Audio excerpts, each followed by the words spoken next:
Bank locker rules you must know. RBI guidelines and important points. Point 1. Purpose. Bank lockers provide secure storage for valuables such as jewelry and important documents. Point 2. Locker access. The customer receives the locker key, while the bank maintains its own security or access mechanism. Point 3. Access records. Banks maintain records of locker visits, including date and term of access. Point 4. Verification. Locker access may involve signature, biometric authentication, password, or OTP. Point 5. What you can keep.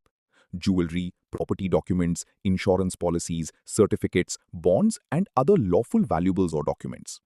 Point 6. Prohibited items. Do not store explosives, inflammable or hazardous materials, illegal substances, weapons, or other items prohibited by law. Point 7. Locker rent.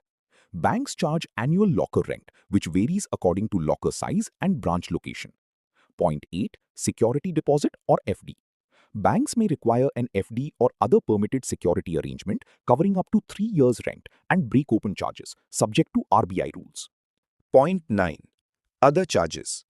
Charges may apply for key loss, lock replacement, break-open procedures, delayed rent, and applicable taxes or stamp duty. Point 10. Lost locker key. Inform the bank immediately.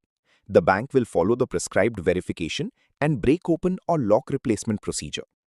Point 11. Bank's liability.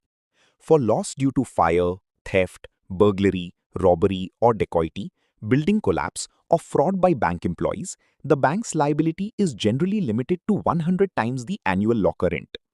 Point 12. Natural calamities. The bank is generally not liable for losses caused by natural calamities such as floods or earthquakes, subject to applicable RBI rules and circumstances. Point 13. Customers' responsibility. Customers should take reasonable care of the locker key and comply with the locker agreement and bank procedures. Point 14. Long inactivity. Banks may contact customers when lockers remain unoperated for long periods as per RBI guidelines. Point 15. Locker breaking. If the customer does not respond to notices or continues to default, the bank may break open the locker after following the prescribed procedure, documentation, and safeguards. Important reminders. The bank does not record or verify locker contents. Keep an inventory of valuables separately. Retain purchase bills and ownership records. Use locker responsibly and legally. Locker equals security plus documents plus key care plus regular operation plus rent payment. Safe today, secure tomorrow.